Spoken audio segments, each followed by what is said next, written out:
The first thing you need to do to make your striped hot pad is to hoop some stabilizer and stitch out the placement step.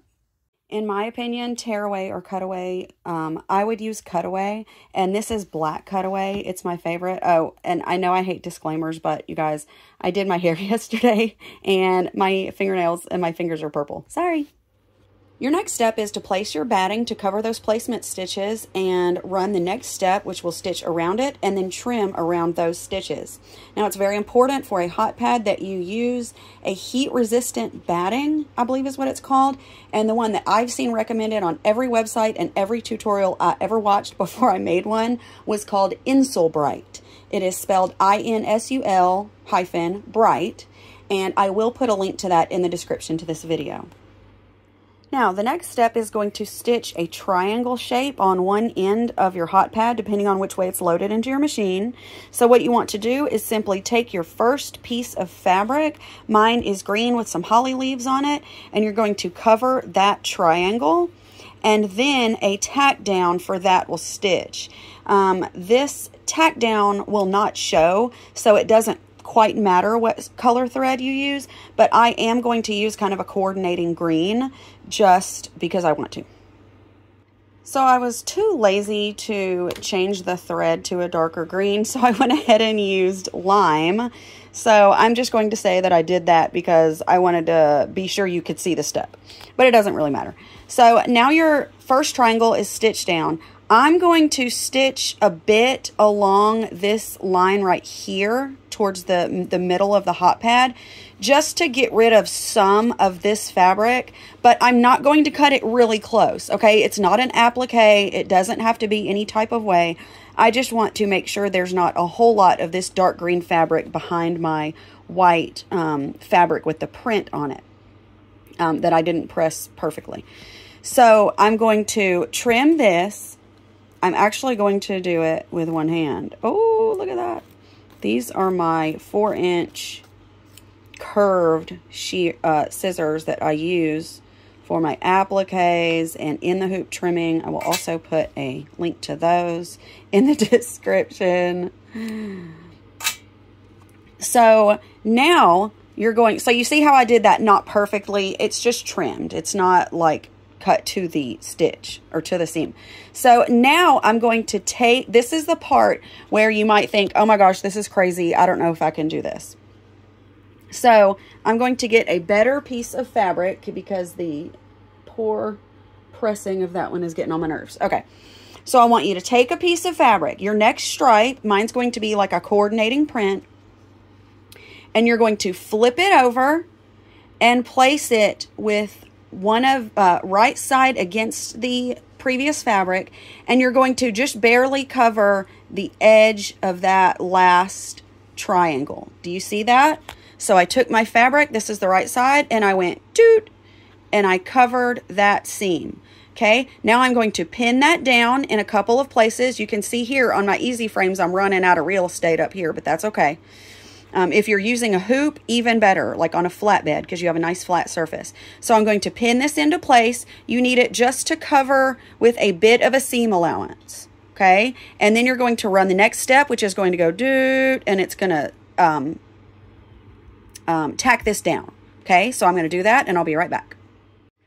Now, before we move on, I do want to mention one thing, and that is that when you place this your piece of fabric to get tacked down and flip over for the stripes, you need to make sure that you start out with the fabric where it covers all the edges. Do you see what I mean? Like that one right there, I did on instinct, but I didn't tell you that when you first lay it down, you need to go, okay, it's going to cover the top and it's going to cover this corner. Look, I barely got it to cover this corner because I didn't tell you that, and I forgot about that one thing.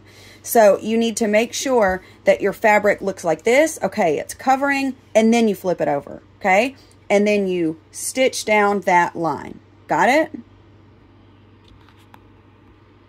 Now that we've got that piece down, you can flip it over that stitch, and you can press it if you would like. If you have one of those cool little irons that goes in your hoop, that would be fine. Or you can just firmly lay it down with your hands, and you can pin it down, and then stitch the next step, which will not close it, which will tack it down into place for your next piece of fabric to get ready.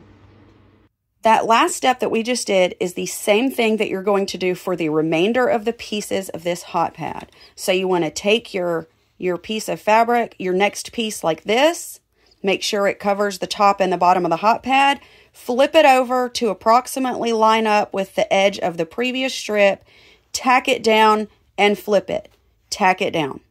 Okay, then you do the same thing with all the rest of the pieces. You now see that I have all my strips of fabric flipped, tacked down, all that, all the way across.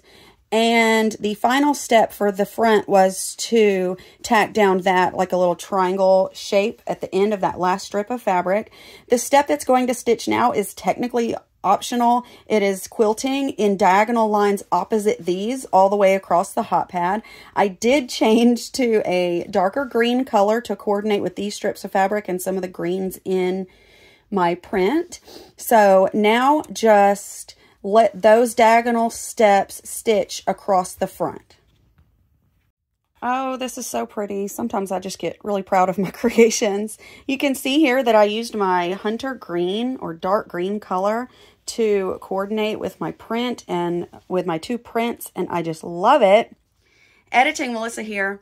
I completely forgot to show you in this whole tutorial where to put your piece of elastic to hang your hot pad from. Totally forgot. So right now I've got my finished project on the hoop and I'm going to show you where to put your piece of elastic to make the loop to hang your hot pad from, okay? So what we're going to do is we're going to pretend that this is your hot pad. This is the front of it. Pretend this isn't finished, okay? This is your hoop. You haven't put the backing on. All your strips are tacked down and your diagonal detail lines are stitched, okay? Just pretend this is your project still in the hoop. You want to take your piece of elastic, make sure it's like heat resistant because it's going to be around hot stuff. You want to fold it in half. It's probably 1.5 inches to 2 inches. And you want to tape that down like to your stabilizer and probably to your stabilizer and your hot pad to make sure that it stays there in the next step. And in the next step, I'm going to show you how to put the backing pieces on top of this. And you just pretend like we are just moving on with the project. So the next step is the final step, which is going to be to take your 2 pieces of back fabric and place them on top of your hoop, as I will show you in just a moment. Here I'm ready for my final step. I've got my 2 pieces of fabric for the back of the hot pad. They are right side down and they have approximately 1/2 inch pressed on the wrong side of the fabric, like so. I'm going to place them to overlap by perhaps 1/2 inch. And I'm making sure that on every edge, that barely covers it, on every edge, these 2 backing pieces of fabric, this is like envelope style, if you will, every piece of fabric is covering every edge of the hot pad. See, in this way, it's kind of a good thing that I use lime green because I can clearly see the edge and I am covering it. So you want to pin or tape those pieces down to stay in place and stitch the final outline around your hot pad. Now, what do we do before we remove the project from the hoop? We check the front and the back to make sure that everything looks good. For the hot pad, you don't really have to check the back. It's just stabilizer back there, but it's just my rule of thumb. I always check all sides of my project because once you take it out of the hoop, it's done. So it looks great. So I'm going to remove my clips and it will probably fall on the floor. And now I'm going to take this over to my desk where I cut my projects. Oh my gosh, look. Look, I was wrong. Something did go wrong. One of the pieces from the front was so long that it flipped over to the back and it did stitch down in the detail stitching. This is a great example of things that can happen. Now, for this project, it doesn't really matter. This is going to be inside the hot pad anyway, but I clearly did not check my whole project before I took it out. I mean, I wouldn't do anything about it anyway, but you know, if this were like a shirt or even a key fob or something like that, where something was on the back, that would be a big problem. So always, always check the back of your project just to make sure, even if something did go awry, it's not gonna impede your entire project. So this one's fine. Now I'm going to trim around my project. This is an envelope style. It's like self-containing kind of, so you don't need to leave any holes for turning. There's no tricks in trimming, just get it around the edge. I leave about a 1/4 inch seam allowance. And I do like to cut the curves around the 4 corners. They are curves, not like sharp edges. So once you've done that, you see you've got it trimmed front and back. That cracks me up. Look at that. And now you're going to simply open your hot pad through the opening that was left in the back by the 2 pieces of fabric. And you can see now why that little mistake doesn't matter. It's going on the inside of the project anyway. What I like to do is I stick my finger in the end. I grab this corner with my thumb and my forefinger, and I go doop, and I push it out as far as I can with my thumb. Okay, that's what I do, because I want those edges pushed as far out as they can go.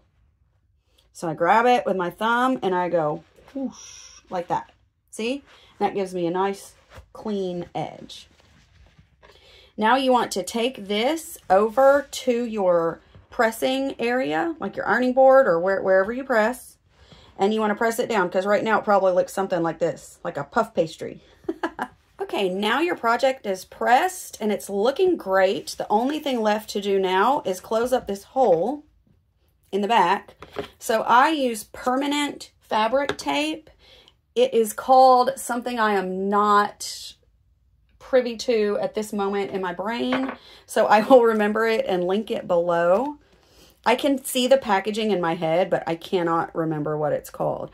Some people have used Steam-A-Seam. You know, that stuff that's a fusible seam adhesive stuff? That is fine too.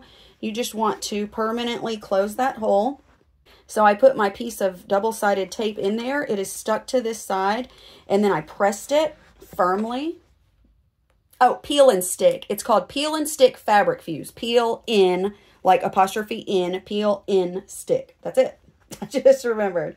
So I took the paper backing off, and I just use it just like tape, y'all. Press it down nice and firmly, and you're good. There's your little hot pad. I hope this tutorial helped you stitch out this striped hot pad, which I hope you will enjoy for many meals to come. And I will see you in the next video, and I'll chat with you in the group.